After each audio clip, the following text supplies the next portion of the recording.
బంజారా జనసంఘ్ ఆధ్వర్యంలో ఈ నెల 27, 28 తారీఖుల్లో శ్రీ వెంకటేశ్వర యూనివర్సిటీలోని శ్రీనివాస ఆడిటోరియంలో జాతీయ స్థాయి సాంస్కృతిక కార్యక్రమాలు నిర్వహిస్తున్నట్లు సంఘం అధ్యక్షులు హరినాయక్ తెలిపారు.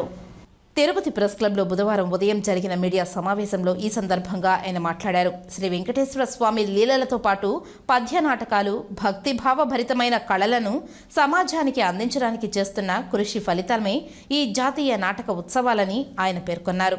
ఈ సాంస్కృతిక కార్యక్రమాల ఉత్సవాలలో పౌరాణిక భక్తిభరితమైన నాటకాలు, సాంప్రదాయాల సందేశాత్మక సాంఘిక నాటకాలు, తిరుమల తిరుపతి దేవస్థానం శ్రీ వెంకటేశ్వర స్వామివారి యొక్క కీర్తనలు, నాటకాలు మరియు అన్నమయ్య సంకీర్తనలు, తరిగుంట వెంగమాంబ జీవిత చరిత్ర మరియు శ్రీ వెంకటేశ్వర స్వామివారి హరికథలు, వీటితో పాటు ఆధ్యాత్మిక ప్రవచనాలు, భరతనాట్యం, కూచిపూడి, గిరిజన నృత్య కార్యక్రమాలను నిర్వహిస్తున్నట్లు తెలిపారు. ఈ కార్యక్రమాలకు తిరుపతి జిల్లా కలెక్టర్, చిత్తూరు జిల్లా కలెక్టర్, ఆంధ్రప్రదేశ్ రాష్ట్ర కల్చరల్ మినిస్ట్రీస్ సినిమా ఆటోగ్రఫీ మంత్రులు Kandula Durgesh, cultural commissioner chairman Tejaswini, Tirupati MLA Arani Srinivasulu, TTD board మెంబర్లు భానుప్రకాష్ రెడ్డి, చంద్రగిరి ఎమ్మెల్యే పులివర్తె నాని, పీలేరు ఎమ్మెల్యే నల్లారి కిషోర్ కుమార్ రెడ్డి, గిరిజన నాయకులు, భారీ ఎత్తున కళాకారులు పాల్గొంటారని తెలిపారు.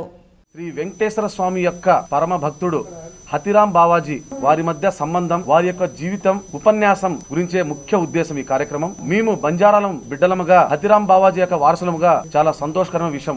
వారి వంశస్థులు అయినటువంటి మేము గొప్ప విషయం ఇది.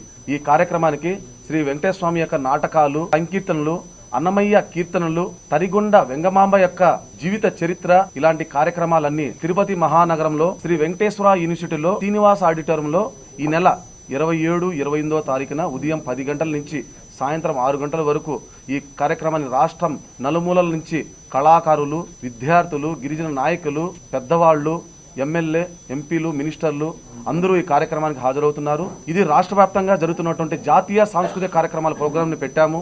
ఈ కార్యక్రమంలో ముఖ్య ఉద్దేశం పౌరాణిక నాటకాలు, అంతరించిపోతున్నటువంటి కళలను, కళాకారులను ఉత్తేజపరిచి ఈ కళలను తెలియజేయడం కొరకు విద్యార్థులకి, పెద్దవాళ్ళకి ఈ కళలను తెలియజేయాలి. మరొక జనరేషన్కి మర్చిపోకుండా ఉండడానికి కోసమే ఈ కార్యక్రమం తెలియజేయడం. రాను రాను కళలు మర్చిపోతున్నారు, సంస్కృతి సాంప్రదాయాలు మర్చిపోతున్నారు. అందుకోసమే మా బంజారాల తరపున బంజారా జనసంఘ్ ఆధ్వర్యంలో ఈ కార్యక్రమాన్ని మొదలు పెట్టాము. ఈ కార్యక్రమము తిరుపతి మహానగరంలో 2 రోజులు కార్యక్రమం పెట్టాము. ఈ కార్యక్రమంలో దాదాపుగా 108 మంది కళాకారులు వస్తున్నారు, 4 మంత్రివర్యులు వస్తున్నారు, 10 మంది ఎమ్మెల్యేలు వస్తున్నారు, గిరిజన నాయకులు రాష్ట్ర వ్యాప్తంగా వస్తున్నారు. ఇది చరిత్రలోనే బంజారాల తరపున పెద్ద ఘట్టంగా నేను తెలియజేస్తున్నాను.